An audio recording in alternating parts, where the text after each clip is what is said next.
तब कैसे हैं आप लोग। सफलता एक्सप्रेस के इस धुआंधार एपिसोड में आपका स्वागत है। हम लोग देख रहे थे भारतीय साक्ष्य अधिनियम, ठीक है, और इसमें हम लोग 50 तक देख चुके हैं। आज हम लोग पार्ट 3 स्टार्ट करने वाले हैं, ठीक है। पार्ट 3 स्टार्ट करने वाले हैं जिसमें सेक्शन 51 से हम लोग देखेंगे। और पार्ट 3 में चैप्टर जो 3 है वो बोलता है fact which need not be proved, मतलब वैसे जो फैक्ट होते हैं जो हमें प्रूव करने की जरूरत नहीं होती है। उसमें 3 सेक्शन हम लोग पढ़ना है चैप्टर 3 में, ठीक है। Fact which need not be prove में सिर्फ 3 ही सेक्शन पढ़ना है, 51, 52 एंड 53, ठीक है। फैक्ट, वैसे फैक्ट जो जुडिशियली नोटिसिएबल होता है, ठीक है, उसको हमें प्रूव करने की जरूरत नहीं होती है, ठीक है। और एक ऐसे फैक्ट होते हैं जिसको मान लीजिए कि अदर पार्टी उसको एक्सेप्ट कर ले रही है तो उसको भी प्रूव करने की जरूरत नहीं होती है, ठीक है। तो 3 इसमें सेक्शन है। सेक्शन 51 जो कहता है, आप लोग के पास डायरेक्ट होना चाहिए, ठीक है। 51 कहता है fact judicially noticeable need not be proved, ठीक है, 51। और 52 जो है fact of which court shall take judicial notice, मतलब कोर्ट को जुडिशियल नोटिस लेना ही होगा। शैल का प्रयोग हुआ है इसमें, ठीक है।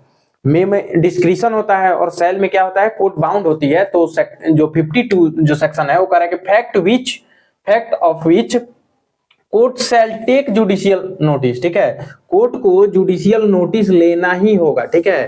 तो वैसे फैक्ट के बारे में हम लोग जानेंगे। और 53 में है fact admitted need not be proved.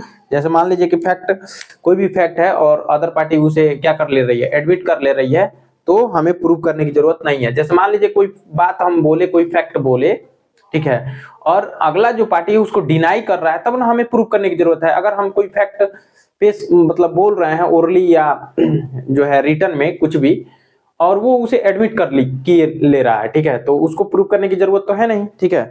जैसे आप लोग देख तमाशा देख मूवी तो देखे ही होंगे, ठीक है। मूवी नहीं देखे हो तो उसका कुछ पार्ट देखे होंगे जिसमें एक डेड बॉडी होता है, उसमें दोनों पार्टी क्लेम कर रही होती है कि ये हिंदू है तो ये मुस्लिम है, ठीक है। क्योंकि एक हिंदू वाले पक्ष होते हैं मतलब, और एक मुस्लिम वाले, तो हिंदू वाले बोलते हैं कि ये हिंदू था, मुस्लिम वाले बोलते हैं कि डेड बॉडी मुझे चाहिए, हम लोग को, क्योंकि ये मुस्लिम था, ठीक है। तो उसी पे बहस हो रहा होता है। तो उसमें जज साहब मांगते हैं उन लोगों से क्या, प्रूफ मांगते हैं कि भाई इसका जन्म प्रमाण पत्र दे दो, जन्म प्रमाण पत्र नहीं है तो इसका बर्थ सर्टिफिकेट दे दो, बर्थ सर्टिफिकेट नहीं तो स्कूल का कोई डॉक्यूमेंट है वो दे दो, ठीक है। तो एक पार्टी बोलते हैं, मतलब वकील साहब उसमें बोलते हैं कि साहब ये स्कूल तो कभी गए ही नहीं। तो जज साहब बोलते हैं कि स्कूल क्यों नहीं गया, तो उस गांव में स्कूल ही नहीं था, दूसरे गांव में स्कूल था, तो वहां क्यों नहीं गया। तो वकील साहब बोलते हैं कि एक बहुत बड़ी नदी थी। तो जज साहब बोलते हैं कि तैरना क्यों नहीं सीखा, ठीक है। लगा दे क्या, लगा देते हैं, देख ही लीजिएगा, ठीक है। तो इसमें जज साहब क्या बोलते हैं, तैरना क्यों नहीं सीखा, तो नदी में पानी नहीं था। तो इसे नदी क्यों बोल रहे हो, तो वही चीज कि fact judicially noticeable need not be proved. अगर हम नदी बोल दिए तो जाहिर सी बात है कि जज साहब ये मान के चलेंगे कि नदी है तो पानी होगा। तो वो बोल रहा है कि नदी में पानी नहीं थी, मतलब जैसे ये बोलते हैं कि दूसरे गांव में स्कूल थी वकील साहब, तो जज साहब बोलते हैं कि वहां क्यों नहीं गया। तो बोलते हैं कि बीच में एक बड़ी नदी थी। तो जज साहब बोलते हैं तैरना क्यों नहीं सीखा। तो ये बोलते हैं कि नदी में पानी नहीं था। तो जज साहब बोल रहे हैं कि तो इसे नदी क्यों बोल रहे हो, मैदान बोलो, मैदान। अरे वैसी नदी जिसमें पानी नहीं हो तो ये कहते हैं कि गांव वाले, सारे गांव वाले उसे नदी ही बोलते हैं। कोई, तो जज साहब बोलते हैं कोई सबूत है, मतलब कोई एविडेंस है। ते कहते हैं पुराणों में एविडेंस है। ते कहते हैं हामिद पुराणों में कहाँ चला गया, ठीक है। तो कुछ चीजें ऐसी होती हैं जिसको कोर्ट मान के चलती है कि मान लीजिए कि दिन है तो रात होगी, जाहिर सी बात है। सूर्य उदय हुआ है तो जाहिर सी बात है कि सनसेट भी होगा, मतलब सूर्यास्त भी होगा, ठीक है। तो कुछ चीजें ऐसी होती हैं। अब मान लीजिए सूर्योदय हुआ, अब सूर्यास्त कभी होगा ही नहीं, ऐसा संभव है नहीं ना, मतलब इंडिया में। हाँ, वो ऐसे जो क्या बोलते हैं, पोल पे कुछ ऐसे कंट्री हैं जिसमें 6 महीने का दिन 6 महीने का रात होता है तो वो अलग बात है, ठीक है। तो 51 क्या है, fact judicially noticeable need not be proved, मतलब ऐसे फैक्ट जो कोर्ट उसको जुडिशियली नोटिस में ले रहा है कि ऐसा है तो ऐसा हुआ ही होगा, तो उसको प्रूव करने की जरूरत नहीं है, ठीक है। तो चलिए एक बार पढ़ लेते हैं 51 में, ठीक है। कोर्ट अंधी थोड़े ना है कि आप कुछ भी बोल दीजिएगा वो मान लेगी, कुछ अपना भी तो उसका दिमाग है। चलिए कि हर बात को प्रूव करते फिरेगी तो भाई, है ना। अब जैसे मान लीजिए आप मान लीजिए हम अमेरिका गए ही नहीं, तो हम ये थोड़े ना कह सकते हैं कि भाई अमेरिका हमने देखा ही नहीं, तो हम कैसे मान लें कि अमेरिका है, समझ रहे हैं ना। तो ऐसा नहीं चलता है, ठीक है। तो 51 करता है fact judicially noticeable need not be prove, no fact of which the court will take judicial notice need be prove, ठीक है। तो वैसे फैक्ट को प्रूव करने की जरूरत नहीं है जिसे कोर्ट क्या कर ले रहा है, मान ले रहा है। जुडिशियल नोटिस मतलब नोटिसिएबल मतलब नोटिस करना, मान लिया कि हाँ ऐसा होता है तो होता है, ठीक है। अब चलिए 52 क्या है, fact of which court shall take judicial notice, मतलब कुछ ऐसे फैक्ट होते हैं जिसको कोर्ट को जुडिशियल नोटिस लेना ही पड़ेगा, शैल टेक, देख रहे हैं शैल टेक लगा है। तो कौन कौन से ऐसे फैक्ट हैं, तो देखिए जैसे मान लीजिए गवर्नमेंट का कोई गैजेट है, कोई मैप है, कोई मतलब समझ रहे हैं गवर्नमेंट का, ठीक है, या किसी देश का कॉन्स्टिट्यूशन है, किसी देश की कॉन्स्टिट्यूशनल असेंबली है, किसी देश का फ्लैग है, ठीक है, तो वो सब कोर्ट मान के चलेगी। तो चलिए इसमें देख लेते हैं fact of which court shall take judicial notice 52, इसमें क्या करता है, court shall take judicial notice of the following facts namely, मतलब इसमें जो फैक्ट हैं कोर्ट को नोटिस करना ही, मतलब वो मान के चलेगी और उसको प्रूव करने की जरूरत नहीं है। जैसे ए नंबर में क्या रखा है, all laws in force in territory of India, Bharat में जितने भी कानून हैं उसमें जो भी चीजें दी गई हैं कोर्ट उसको मान के चलेगी। अब ये नहीं कह सकते हैं कि हाँ ये है वो है, कहाँ है, सिद्ध करो, प्रूव करो कि हाँ इसने गवर्नमेंट ऑफ इंडिया ने इसे इम्प्लीमेंट किया है, इनफोर्स में आया है कि नहीं, ये सब नहीं है ना। अगर भारत में वो लॉ है तो कोर्ट उसे मान के चलेगी, ठीक है। B number international treaty agreement और कन्वेंशन, ठीक है, the course of proceeding of constituent assembly of India, ठीक है, पार्लियामेंट ऑफ इंडिया और स्टेट लेजिस्लेचर, ठीक है।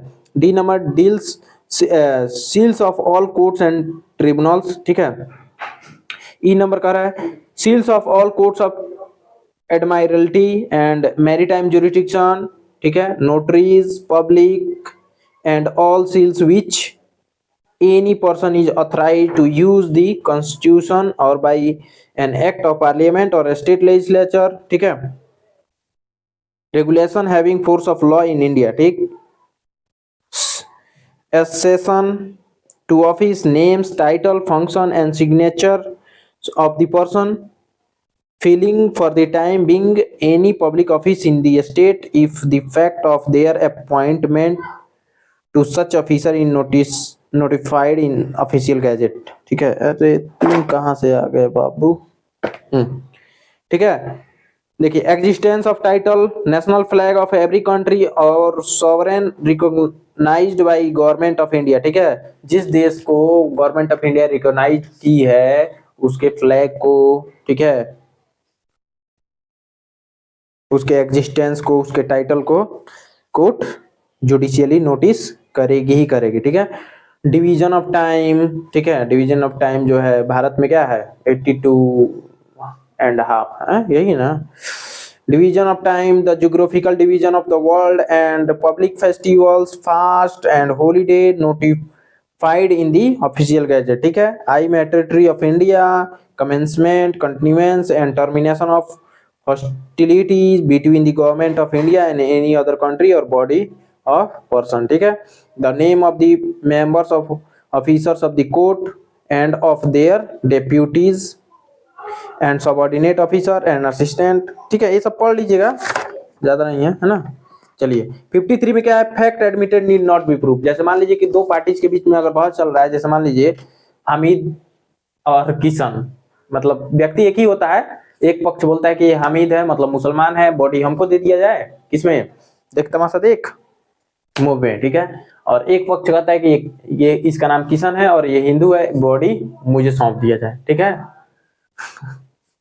बहुत बढ़िया है मूवी, उतना बढ़िया नहीं लेकिन मूवी का वो पार्ट जहां ये कोर्ट का ट्रायल चल रहा था वहां बहुत मस्त है सीन, ठीक है, देखिएगा बहुत मजा आएगा। तो ये किशन है तो ये हामिद है, ठीक है। अगर मान लीजिए कि एक पक्ष कहता है किशन है, एक पक्ष कहता है कि हामिद है, दोनों में से कोई एक पक्ष मान लेता तो उसे प्रूव करने की जरूरत क्या है कि हामिद है कि किशन है, क्या मतलब है, कोई मतलब ही नहीं है। जब मान ही लिया तो भाई बॉडी, अब जैसे मान लीजिए कि हम कह रहे हैं हामिद है, वो कह रहा है कि किशन है, हैं? हम मान लिए कि चलो वो किशन है तो भाई बॉडी उसको मिल जाएगी, अब प्रूव करने की जरूरत है नहीं, है ना। तो वही चीज है। तो 53 में यही है, fact admitted need not to prove. अगर एक पक्ष उसे एडमिट कर ले रहा है, मान ले रहा है, तो प्रूव करने की जरूरत नहीं है। देखिए, no fact need to be proved in the any proceeding which the parties there to or their agents agree to admit at the hearing or which before the hearing they agree to admit by any writing under their hands or which by any rule of pleading in force at the time they are deemed to have admitted by their pleadings, ठीक है। provided that the court may in its discretion require the fact admitted to be proved otherwise than by such admission, ठीक है। चलिए ये हो गया। अब आ जाइए चैप्टर 4 पे। चैप्टर 4 ओरल एविडेंस का बात करता है, इसमें सिर्फ 2 ही सेक्शन है, ठीक है। चैप्टर 4 ओरल एविडेंस के बारे में, ठीक है। तो चलिए देख लेते हैं। ओरल एविडेंस सिर्फ 2 सेक्शन है, 54 और 55। इसमें क्या है, proof of fact by oral evidence 54। इसमें क्या है, मान लीजिए कि कुछ बातें ऐसी हैं, कुछ चीजें जो हमें प्रूव करना है, उसके लिए कोई डॉक्यूमेंट है ही नहीं। जैसे मान लीजिए कि कोई मर्डर हुआ और हमने देखा, तो अब हम उसे लिखित देंगे, वो वैलिड ही नहीं है, वहां ओरली ही देना पड़ेगा, क्योंकि मैंने देखा है तो जाके ही बोलना पड़ेगा ना मुझे, समझ में आ रहा है। तो वो ओरली ही जाएगा, यानी जिसके लिए डॉक्यूमेंट उपलब्ध नहीं है वो ओरली दिया जाएगा। अगर जिसके लिए डॉक्यूमेंट उपलब्ध है तो ओरल का क्या वैल्यू है वहां पे, ठीक है। ओरल एविडेंस का कोई वैल्यू है। जैसे मान लीजिए हम किसी चीज के बारे में बोल रहे हैं, कह रहे हैं कि इसका एज 15 ईयर्स है, अब चाहे कितने लोग भी आकर कह दें कि इसका एज 15 ईयर्स है, क्या वो वैलिड है? नहीं। क्यों?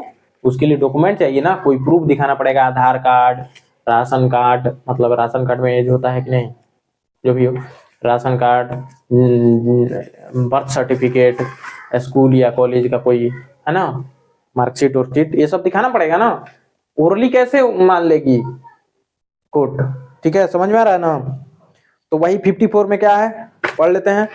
Proof of fact by oral evidence, all fact except the content of document may be proved by oral evidence, ठीक है। Except the content of document, मतलब अगर हम इस किताब का बात कर रहे हैं कि इस किताब में सेक्शन 54 में ये चीजें दी गई हैं, तो वो किताब में दी गई है तो किताब ही तो कोर्ट कहेगा किताब पेश करो, कोई बुक पेश करो। मतलब जिस बुक के बारे में हम जिक्र कर रहे हैं और हम ओरली बता रहे हैं तो वैलिड है? नहीं, हमें वो बुक ही देना पड़ेगा, मतलब वो बुक का जो पार्ट है जिसपे वो बात लिखी हुई है वो पेश करना पड़ेगा, तभी वो वैलिड है ना। तो ओरल एविडेंस क्या है, कब दिया जाएगा, तो all fact except the contents of document, content of document, document के कंटेंट को छोड़ के, मतलब डॉक्यूमेंट वाली चीजों को छोड़ के बाकी सब जितनी चीजें हैं सब ओरली दी जाएंगी, ठीक है। ये कह रहा है 54 में। आज ये 55, oral evidence to be direct, और फ्लाइट मोड लगाए हैं कि नहीं, कॉल आ जाएगा तो बंद हो जाएगा रिकॉर्डिंग, हाँ ओके। चलिए, तो 55 में क्या है, oral evidence to be direct, oral evidence shall in all cases whatever be direct if there to a fact which could be seen it must be the evidence of witness who say he side. जैसे correct, oral evidence क्या होना चाहिए, direct होना चाहिए। Direct मतलब अगर मैंने कहा कि मैंने देखा है ये होते हुए, तो मैं ही जाकर बोलूंगा कि हाँ मैंने देखा है, वही डायरेक्ट है, ठीक है, ये नहीं कि मैंने देखा अब मैं डर रहा हूं, मैंने किसी तीसरे को बता दिया, दूसरे को बता दिया, अब वो जाके कोर्ट में गवाही दे रहा है, उसका गवाही क्या, उसका स्टेटमेंट वैलिड है? नहीं। एडमिसिबल है? नहीं, एडमिसिबल है ही नहीं भाई। तो जिसने देखा है या जिसने सुना है, तो उसने सुना है तो वो जाके बोल सकता है कि मैंने बोला, मैंने देखा है तो उसको बोल दिए। तो नहीं, सुना मतलब कि मान लीजिए कि आवाज आ रहा है कहीं से झगड़ा होने का, फिर कुछ देर बाद पता चला कि पुलिस आई है, किसी का मर्डर हुआ है, तो हम सुने हैं ना झगड़ा होते हुए, मारपीट जो भी, तो हम बताएंगे कि हाँ हमने अपने कानों से सुना कि झगड़ा हो रहा था हस्बैंड वाइफ में, और बच्चों के चिल्लाने की आवाज आ रही थी, है ना, और कुछ देर बाद उसके बाद शांत हो गया माहौल, तो मुझे नहीं पता चला, है ना, तो मैं भी सोचा कि चलो दोनों लोग सो गए होंगे, है ना। तो ये सब तो जिसने सुना, ठीक है, तो वो डायरेक्ट होगा, मतलब जिसने सुना है वही जाके गवाही देगा। सुनिए, तो oral evidence to be direct, oral evidence shall in all cases whatever be direct if there to, ये पहला रोमन कर रहा है कि a fact which could be seen it must be the evidence of a witness who say he saw it, उसी का evidence valid है, उसी का ओरल एविडेंस लिया जाएगा जो कह रहा है कि मैंने देखा है, वही जाकर कोर्ट को बताए। Second number, a fact which could be heard it must be evidence of a witness who says he heard it, जिस जो बोल रहा है कि मैंने सुना है वही आके कोर्ट को बताए। Third number, a fact which could be perceived by any other sense or in any other manner it must be the evidence of witness who say he perceived it by that sense or in that manner, ठीक है, कोई कह रहा है कि मैंने इसे अपने सेंस ऑर्गन से फील किया है, महसूस किया है, वही आके बताए, ठीक है। फोर्थ नंबर, एन ओपिनियन और to the ground on which that opinion is held it must be the evidence of person who holds that opinion on those grounds, कोई बात मान लीजिए कि मैंने कोई किताब लिखी और मैंने अपना उस किताब में ओपिनियन लिखा, अगर मैं जिंदा हूं तो उस ओपिनियन को प्रूव करने के लिए, या मैंने वो ओपिनियन दिया है, मुझे ही बुलाया जाएगा, अगर मैं नहीं हूं तो मेरे बुक को पेश किया जाएगा, ठीक है। तो कोई ओपिनियन किसी खास व्यक्ति का है, वो व्यक्ति जिंदा है या उसे बुलाया जा सकता है, तो उस व्यक्ति को बुला के उससे ओरली पूछ लिया जाएगा, इसे ही डायरेक्ट कहते हैं, ठीक है। Proviso, provided that the opinion of expert expressed in any treaties commonly offered for sale and the ground on which such opinion are held may be proved by production of such treaties if the author is dead or cannot be found, ठीक है। अगर कोई treaty है या कुछ भी चीज sign किया गया है, अगर मान लीजिए दो लोगों के बीच में और वो जिंदा है तो उसको बुला के पता कर लो, है ना। कोई चीजें दो अटेस्टेड विटनेस में अगर मान लीजिए कि वो जेन्युइन है कि नहीं है तो उसको बुला के पूछ लो, अब वो है ही नहीं, मर चुका है, तो भाई जो साइन किया हुआ है उसे ही दिया जाएगा ना। तो देखिए, production of such treatise if the author is dead or can not be found or has become incapable of giving evidence can not be called as witness without an amount of delay or expenses which the court regards as unreasonable, provided further that if oral evidence refer to the existence or condition of any material thing other than a document, the court may, if he thinks fit, requires the production of such material things for its inspection, ठीक है। तो ये था 55।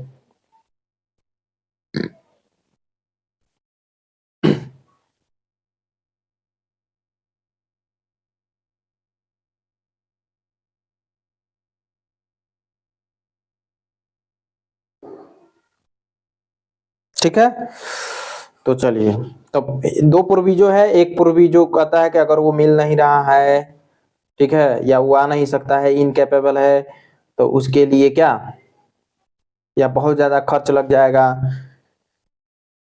तो उसकी चीजों को, उसके पुस्तकों को, ठीक है, ला के प्रूव किया जा सकेगा। और दूसरा प्रोविजो जो कहता है उसमें यह है कि अगर कोई मटेरियल थिंग है तो कोर्ट उसे इंस्पेक्शन के लिए क्या कर सकती है, बोल सकती है। देखिए, मटेरियल थिंग तो require the production of such material thing for its inspection, ठीक है, कोई मटेरियल थिंग है तो उसे इंस्पेक्शन के लिए कोर्ट उसको मंगवा के देख सकती है, ठीक है। तो ये था। अब इसके बाद से आ जाएगा डॉक्यूमेंट्री एविडेंस, चैप्टर 5, ठीक है। इसके बाद से आ जाएगा चैप्टर 5 डॉक्यूमेंट्री एविडेंस, जिसमें 56 proof of content of document, ठीक है। उसके बाद से है प्राइमरी एविडेंस, फिर से है सेकेंडरी एविडेंस, ठीक है। तो चलिए एक एक करके देख लेते हैं 56 में।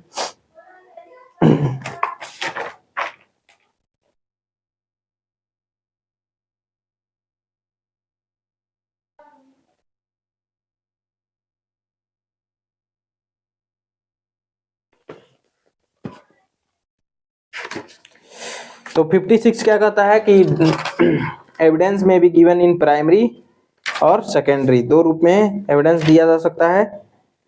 56 में देखिए, the content of document may be proved either by primary और बाय सेकेंडरी एविडेंस, ठीक है।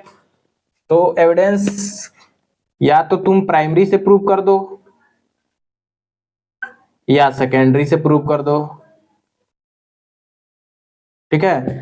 तो 56 ये कहता है कि the content of document may be proved, content of document, document का जो कंटेंट है या तो प्राइमरी से प्रूव होगा या सेकेंडरी से। प्राइमरी मतलब क्या कि जैसे अगर हम कह रहे हैं कि कोई चीजें इस पत्थर पे लिखी हुई हैं, तो पत्थर को भाई पेश कर दो। अब पत्थर भारी है तो कैसे पेश करेंगे, तो उसका फोटो खींच के ले आके पेश कर दो, तो वो सेकेंडरी हो गया, क्योंकि प्राइमरी तो वहां है। समझ में आ रहा है ना। जैसे अगर हम कह रहे हैं कि कोई चीजें उस दीवार पे लिखी हुई हैं, अब दीवार तो उखाड़ के लाएंगे नहीं, वहां से उखाड़ के दीवार तो कोर्ट में पेश करेंगे नहीं, तो वो तो दीवार तो प्राइमरी हो गया, उसका फोटो खींच के लाके पेश कर दिया, वो सेकेंडरी हो गया, ठीक है। बात समझ में आ रहा है। जैसे अगर प्राइमरी से कोई चीजें बनाई गई हैं तो वो सेकेंडरी है। समझ में आ रहा है। कोई डॉक्यूमेंट है, कोई बुक है, अब ये बुक इतनी मोटी है या इतना लेंदी है कि हम पूरे बुक को वहां पेश नहीं कर सकते हैं, तो उसका कोई पार्ट जिसे हमें प्रूव करना हो वही ले जाके दे देंगे, हो गया प्रूफ, है ना, कि ये चीजें यहाँ लिखी हुई हैं। चलिए, तो अब 56 तो हो गया। 56 में क्या है कि डॉक्यूमेंट दो तरह से प्रूव किया जा सकेगा, कंटेंट ऑफ डॉक्यूमेंट प्राइमरी से या सेकेंडरी से।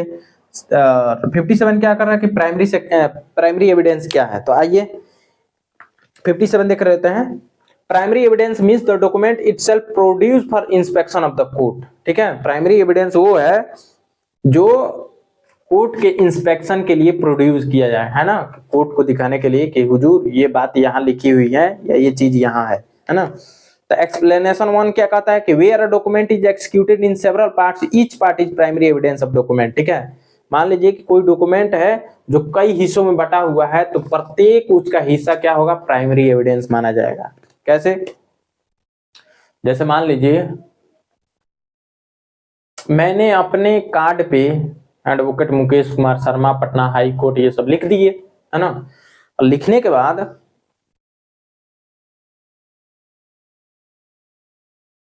मैं उसको मतलब किसी जरूरतमंद व्यक्ति को दे दिया।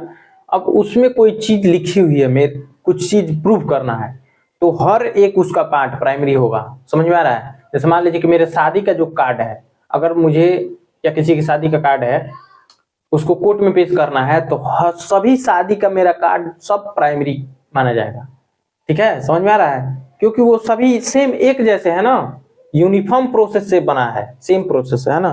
तो कह रहा है कि where a document is executed in several parts, each part is primary evidence of document, ठीक है। दूसरा explanation, where a document is executed in counter part, each counter part being executed by one or some of the parties only, each counter part is primary evidence as against the parties executing it, ठीक है। जैसे अगर वो counter part में भी है तो सभी उसका काउंटर पार्ट प्राइमरी एविडेंस माना जाएगा।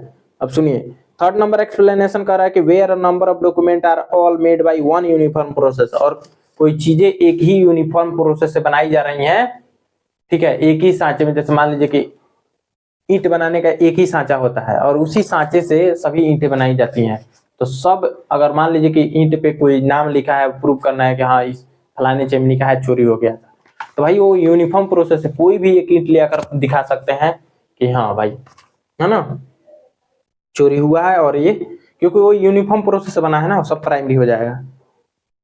तो आप कह रहे हैं कि कैसे ये प्राइमरी एविडेंस, तो एविडेंस भैया कुछ भी, जो भी चीजें हैं जिसपे लिखा हुआ कुछ भी है वो एविडेंस है ना, कोई भी।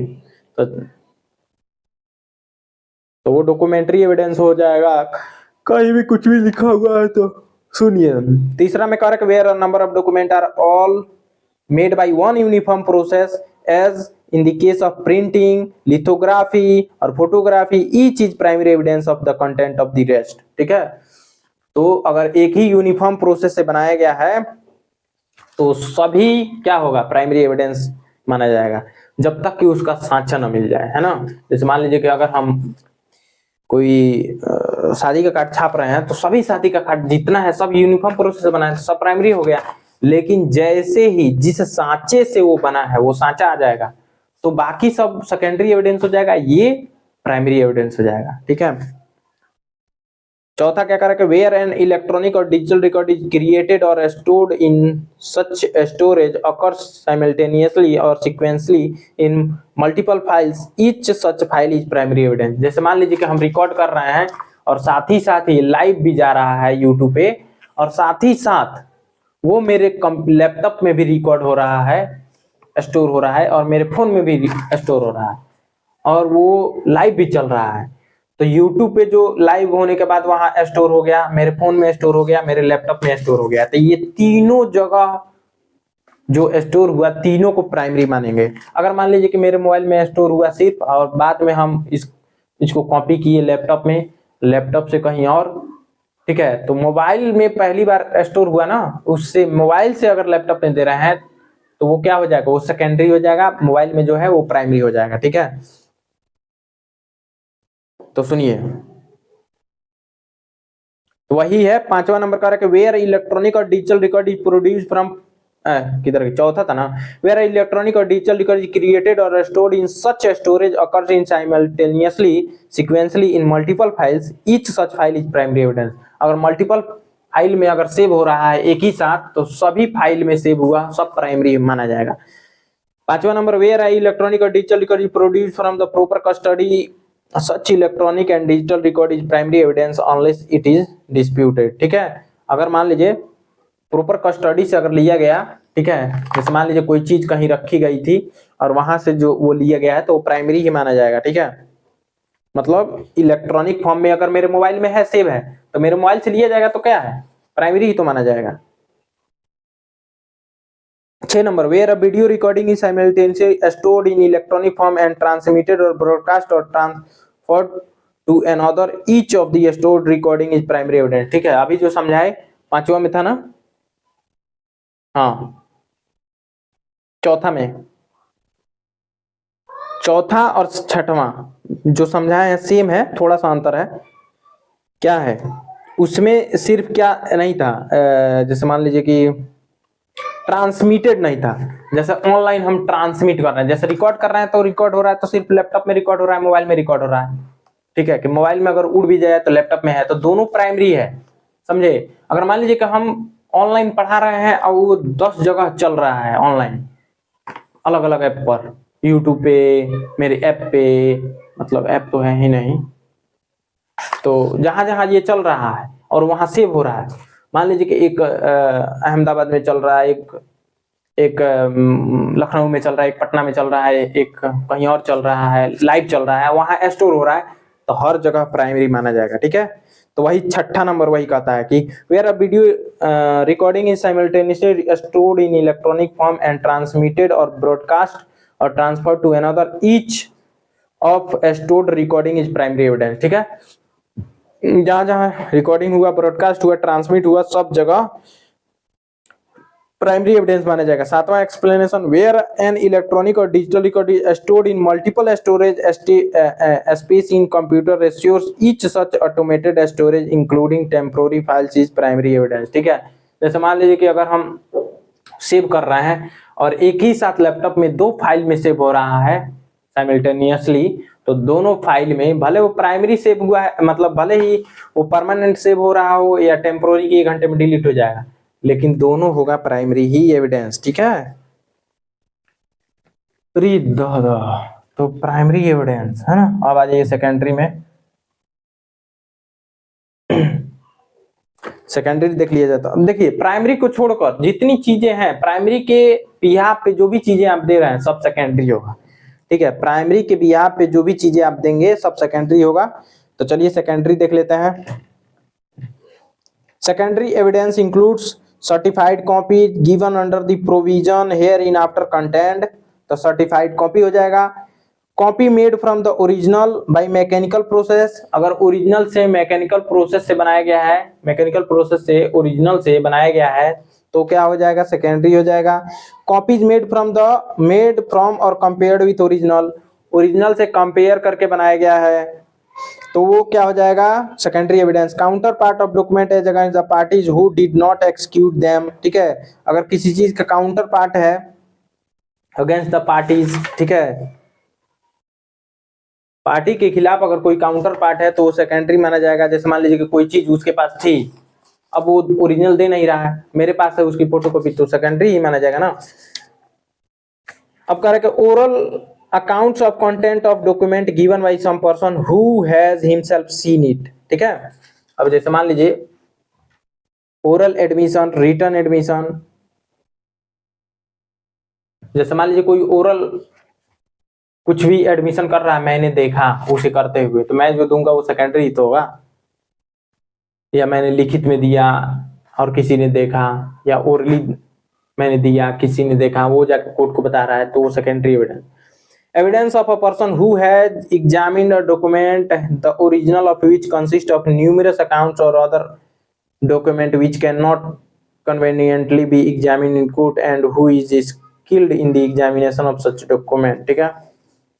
तो चलिए ये तो हो गया सेकेंडरी एविडेंस। सेकेंडरी एविडेंस में एक बार और देख लीजिए क्या क्या, certified copies made from original, mechanical process से बनाया गया हो, copies made from compared with original, original से कंपेयर करके बनाया गया हो, काउंटर पार्ट डॉक्यूमेंट हो, या ओरल अकाउंट ऑफ कंटेंट हो, ठीक है, जिसे ओरली दूसरे व्यक्ति द्वारा ओरली या रिटर्न में दिया गया है, ठीक है, और किसी डॉक्यूमेंट को एग्जामिन करने के लिए अगर दिया जा रहा है तो ये सब सेकेंडरी एविडेंस होगा, ठीक है।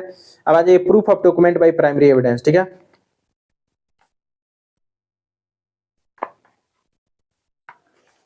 फिफ्टी सेवन क्या है, 57 कह रहा है कि 50 किधर गलती हो रहा है जी, सेकेंडरी एविडेंस 58 तो हो ही गया ना, 59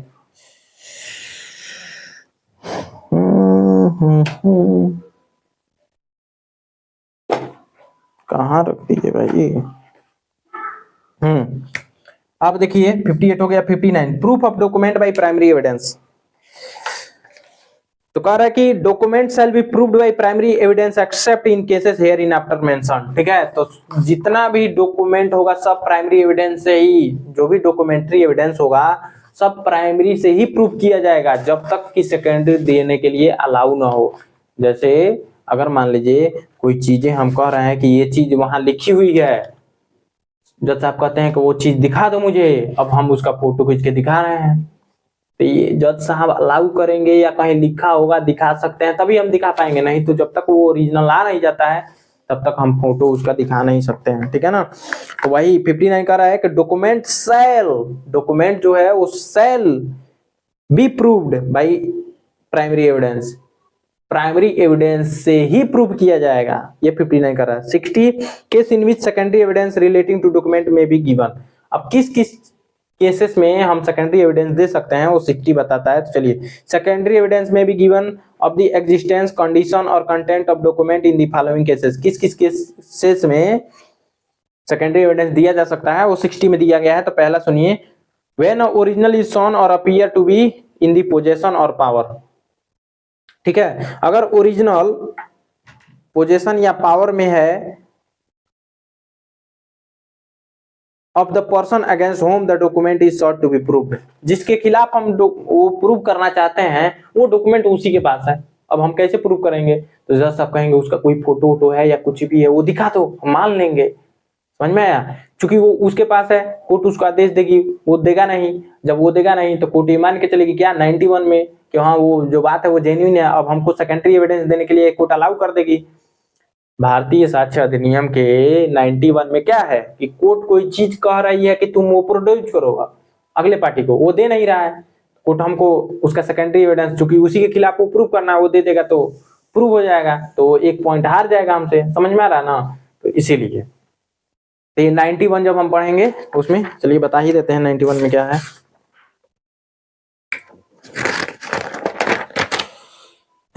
presumption as to due execution और etc of document not produced। देखिए, court shall presume that every document called for and not produced after notice to produce was attested, stamped and executed in the manner required by law। Court shall presume, तो court मान लेगी कि वो genuine है। समझ में आ रहा है? 91 क्या है? कोर्ट शैल प्रिज्यूम, कोर्ट शैल वो मान लेगी कि वो बात जो है जेन्युइन है। जैसे हमें सेकेंडरी एविडेंस देने के लिए अलाउ कर दिया, मैंने दिखा दिया, कोर्ट ने उसे बोला कि भाई ओरिजिनल तुम दे दो, वो मना कर, वो दिखाई दे ही नहीं रहा है। जब वो नहीं दे रहा है तो कोर्ट तभी तो हमको अलाउ करेगी सेकेंडरी देने के लिए। अब वो नहीं, आप कोर्ट उसको जेन्युइन मान लेगी कि हाँ भाई जो उसके पास है वो ओरिजिनल है, तभी तो वो नहीं दे रहा है कि हार जाएंगे केस। तो यही है। तो 60 यही कर रहा है। और ऑफ एनी पर्सन बी, इसका एक second number, of any person out of reach of or not subject to the process of the court. ठीक है, और ऐसे व्यक्ति के पास है जो कोर्ट के प्रोसीडिंग से बाहर, मतलब आउट ऑफ रीच है, वो ऐसे जगह पे है जो पहुंच नहीं सकता है। ठीक है, और थर्ड नंबर कह रहा है of any person legally bound to produce it, और उसके पास है जो लीगली बाउंड है प्रोड्यूस करने के लिए। ठीक है, and when after the notice mentioned in section 64 such person does not produce it. ठीक है, और ऐसे व्यक्ति के पास है जो उसे प्रोड्यूस करने के लिए बाउंड है, लेकिन वो 64 में वो प्रोड्यूस नहीं कर रहा है। ठीक है, अब बी नंबर का व्हेन द एग्जिस्टेंस कंडीशन और content of original have been produced to be admitted in writing by person against whom it is proved और बाय रिप्रेजेंटेटिव इंटरेस्ट, है ना।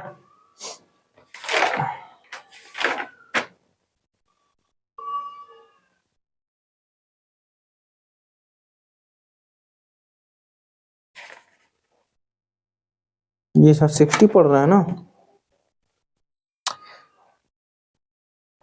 तो बी नंबर क्या है कि व्हेन एग्जिस्टेंस कंडीशन और content of original has been proved, जो original है वो पहले ही प्रूव कर लिया गया है, प्रूव हो चुका है। ठीक है, तब फिर दोबारा प्रूव करने के लिए तो वहां पे सेकेंडरी एविडेंस अलाउ हो सकता है। ठीक है, सी नंबर का है कि when the original has been destroyed और लॉस्ट, ओरिजिनल क्या है? डिस्ट्रॉय, खत्म हो गया, नष्ट हो गया, बर्बाद हो गया है, दिख नहीं रहा है, अच्छा नहीं है, जल गया है, लुप्त हो गया है, गायब हो गया, किसी ने चुरा लिया, जो भी हो, लस्ट हो गया, हाँ, तो सेकेंडरी अलाउ हो जाएगा। D number when the original is of such a nature as not to be easily movable, और ओरिजिनल ऐसा है जिसे मूव नहीं किया जा सकता है, जैसे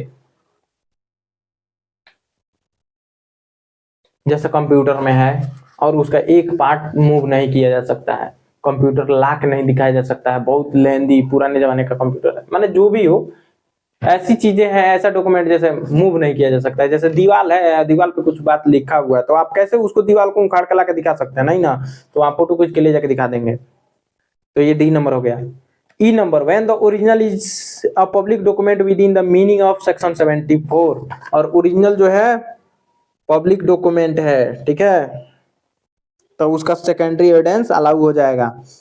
F number when the original is a document of which a certified copy is permitted और by this अधिनियम। ठीक है, ओरिजिनल ऐसा डॉक्यूमेंट है जिसका सर्टिफाइड कॉपी अलाउ है इस अधिनियम के द्वारा, उसका अगर सर्टिफाइड कॉपी अगर हम दे देते हैं, जैसे कुछ चीजें ऐसी होती हैं जहां से जैसे अथॉरिटी सर्टिफाई करके दे देता है कि हाँ फलाना व्यक्ति फलाने हैं, चिल्लाने हैं, चाहे ये बात है वो बात है, सर्टिफाइड कॉपी अलाउ हो जाता है कोर्ट में। ठीक है, तो वो जी में क्या है when the original consist of numerous accounts, मतलब ओरिजिनल जो है न्यूमरस अकाउंट्स में है, और other document which can not B conveniently be examined in the court, मतलब ओरिजिनल जो है ऐसा न्यूमरस अकाउंट्स है जिसको एग्जामिन कोर्ट के द्वारा नहीं किया जा सकता है, and fact to be proved is the general result of whole collection. ठीक है,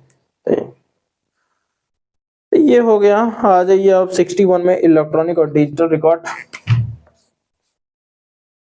इलेक्ट्रॉनिक और डिजिटल रिकॉर्ड के बारे में देख लेते हैं। तो कह रहा है कि नथिंग इन दिस अधिनियम shall apply to deny the admissibility of an electronic or digital record in the evidence on the ground that it is an electronic or digital record and such record shall subject to section 63 have the same legal effect, validity and enforceability as other document। ठीक है, तो कह रहा है कि electronic or digital record का उतना ही मतलब एडमिसिबिलिटी है, उतना ही रिलीवेंट है जितना कि कोई डॉक्यूमेंट है। ठीक है, जैसे कॉपी किताब वाला जो भी हो लिखित डॉक्यूमेंट है उतना ही रिलीवेंट है। 62 में स्पेशल प्रोविजन है to evidence relating to electronic record. 62 में एक ही लाइन है इसमें, the content of electronic record may be proved in accordance with the provision of section 63। कह रहा है कि इलेक्ट्रॉनिक रिकॉर्ड सेक्शन 60 इसमें कह रहा है 62 में कि इलेक्ट्रॉनिक रिकॉर्ड कैसे प्रूव किया जाएगा, तो 63 में जो प्रोसीजर दिया गया है उसके अंतर्गत। तो नेक्स्ट वीडियो में हम लोग पढ़ेंगे, नेक्स्ट लेक्चर में हम लोग पढ़ेंगे कि 63 में इलेक्ट्रॉनिक जो भी या डिजिटल रिकॉर्ड है, जो भी एविडेंस है उसे कैसे प्रूव किया जाएगा, उसका प्रोसीजर दिया गया 63 में। तो उसके बारे में हम लोग नेक्स्ट लेक्चर में हम लोग पढ़ेंगे। So thanks for watching. Video कैसा लगा कमेंट में जरूर बताएं।